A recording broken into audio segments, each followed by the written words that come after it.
Mead making doesn't have to take months, you know. Time to open this can of worms.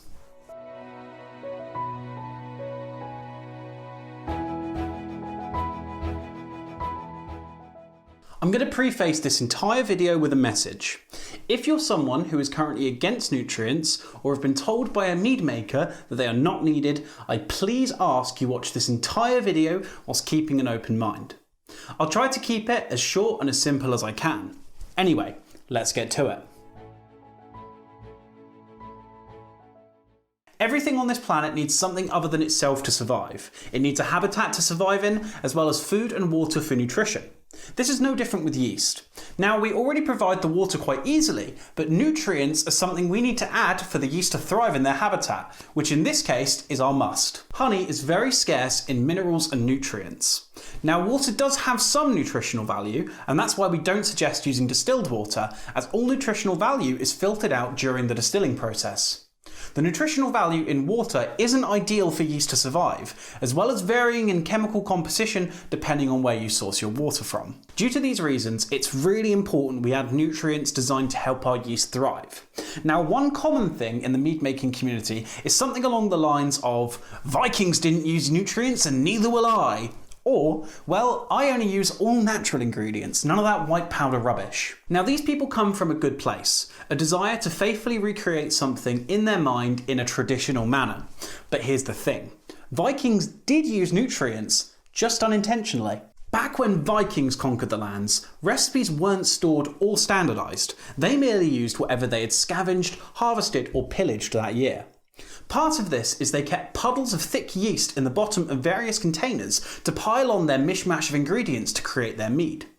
These thick layers of yeast contained entire yeast ecosystems where new yeast cells were created and also expired. These dead yeast cells would just float around in the solution and act as a nutrient for newer yeast cells. The circle of life. So, let's look at the various nutrients you can use in mead making. A quick note, you don't need to use all of these, and I'll be covering different nutrient protocols later on in the video. A protocol is just a formula for using certain nutrients together, but back to individual nutrients for now. When it comes to nutrients, we can break these down into two categories, organic and inorganic nutrients. We'll start off with the organic ones. Organic nutrients are usually slightly more expensive than inorganic nutrients, due to the extraction process being more costly. These are extracted from fruit and dead yeast. Remember what I said about the Vikings? Our first nutrient is Fermaid O. Fermaid O is a blend of, and I quote the official Fermaid O datasheet here, 100% naturally derived yeast components rich in organic nitrogen and essential vitamins and minerals. Wait, what was that? Organic?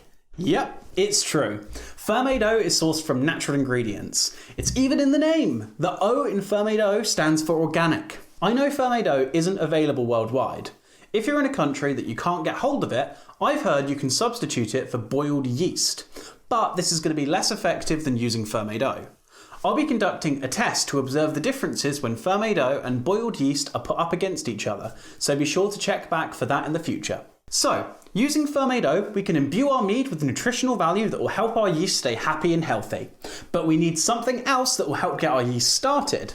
This is where our next nutrient comes in handy. When your yeast arrive in a packet, they're going to be dehydrated, so we need to rehydrate them. In order to make the rehydration process faster and more effective, we use a nutrient called Go-Ferm. Quick side note, liquid yeasts do exist and the next part of the video does not apply to them. Go-Ferm is, and I quote once more the Go-Ferm datasheet, 100% natural. There it is again, natural, yep. Go-Ferm is produced by processing yeast biomass in a way to extract certain micronutrients that are essential for yeast reproduction. Go-Ferm is designed to be used when rehydrating your yeast. You'll have to follow your Go-Ferm packaging instructions, but it usually involves heating some water to a specific temperature, then adding your Go-Ferm and mixing. Once your Go-Ferm solution has cooled to the temperature specified on your yeast packaging for rehydration, you can add your yeast and leave it to sit for 15 minutes. Using Go-Ferm will mean your yeast leave the start line sprinting rather than walking, so to say. This means your mead will be cleaner, meaning less alcoholic or off flavours, and faster to ferment, whilst also minimising the chance your mead will stall. This is when your mead stops fermenting before all the sugars have been converted into alcohol by your yeast. Go-Ferm is strongly recommended for almost all meads, so this is definitely one to pick up. Now we've covered the organic nutrients, let's look at the inorganic variants. First up, we have diammonium phosphate, also known as DAP. DAP is one of the most affordable nutrients and is widely available. Our second inorganic nutrient is Fermaid K. Fermaid K has been around longer than the newer Fermaid O and is designed to fulfill a similar job as an all-round nutrient.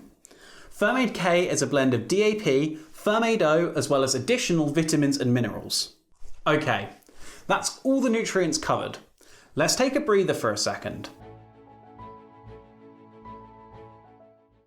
Before we jump into nutrient protocols, I want to make something clear.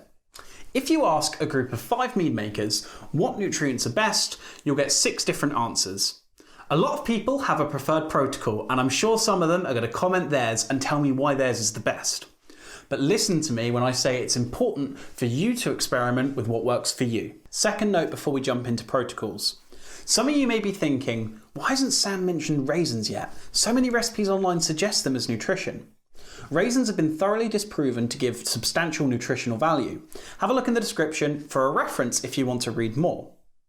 Unfortunately, most recipes you see online are horrendously outdated, using no nutrients at all. I understand it probably comes from a place of wanting to make a simple recipe, but the reality is if you use no nutrients at all, your mead is less likely to ferment quickly or clean, meaning you'll have to age your mead for a long time for it even to become drinkable. Now, I don't want to poo-poo these online recipes too badly though, since in the last 10 years, mead making has taken huge steps forward with regards to nutrition, which is why nutrients like Fermaid O now exist. This is also not to say that raisins don't have a place in mead making though. Some people use them to increase the mouthfeel of a mead. What I mean by that is the texture of the mead, how it feels in your mouth. Think how a port wine feels in your mouth and then compare it to how water feels. That's what I mean. Okay. All of that out of the way, let's get into the protocols. I'm only going to cover 2 nutrient protocols. Online, you may also hear these referred to as SNAs. This is an acronym which means staggered nutrient additions. The first protocol I'm going to cover is called TOSNA. TOSNA stands for Tailored Organic Staggered Nutrient Additions. What a mouthful. This uses only 2 of the 4 nutrients we've covered. These being the organic nutrients as alluded to in the name, Go-Ferm and Fermaid O. TOSNA is not a cookie cutter protocol in the sense that depending on what your recipe is, you'll need to add different amounts of each nutrient. I'll link below to a TOSNA calculator so you can use it for your meads. TOSNA is designed to give a smooth, clean fermentation.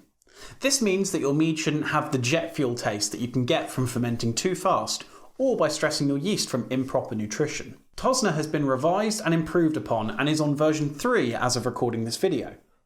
There is one thing that you need to know about to use TOSNA correctly though, and that's when the 1/3 sugar break is in your mead. A sugar break is simply a point at which the specific percentage of the sugars in your must have been turned into alcohol.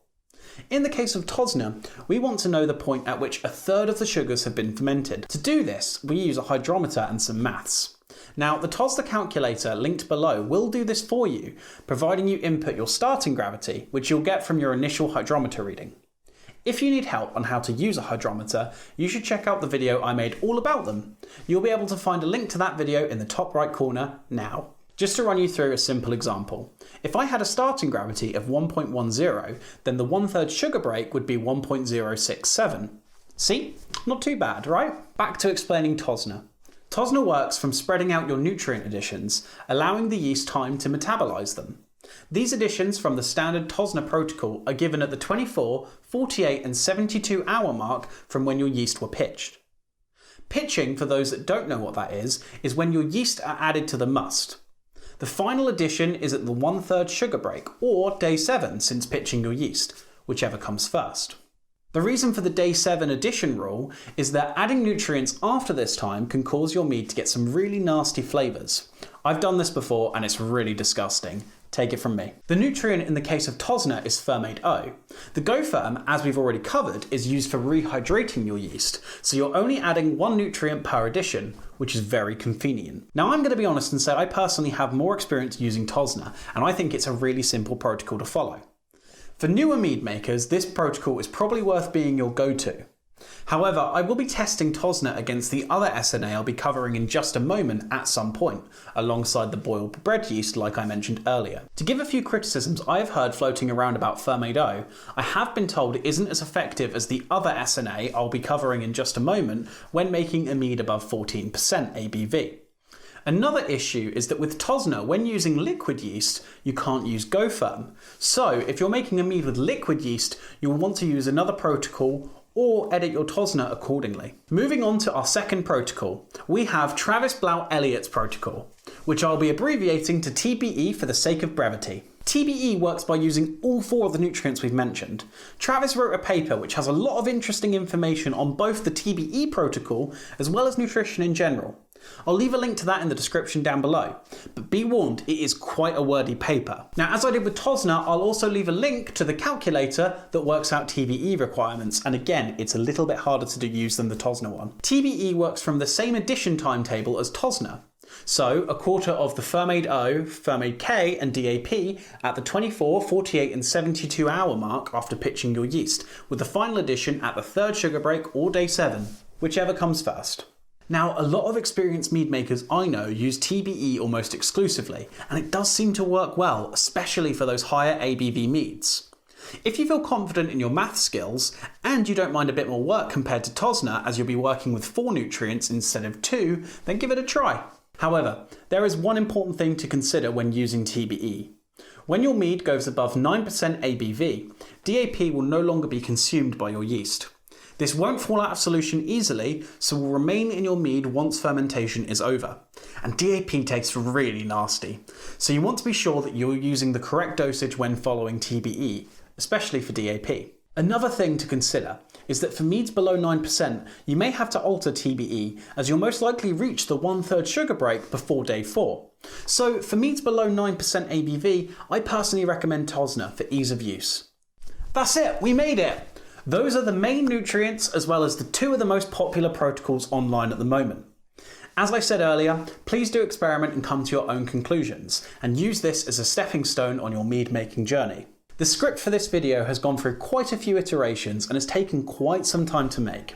So, if you want to show me appreciation for the work I've put into this, please consider liking this video and subscribe if you want to see more videos like this in the future. Thank you for taking the time to watch this video, and if you're someone who was anti-nutrient coming into this video, let me know what your thoughts are now down in the comments. Have a great day, and I'll see you soon.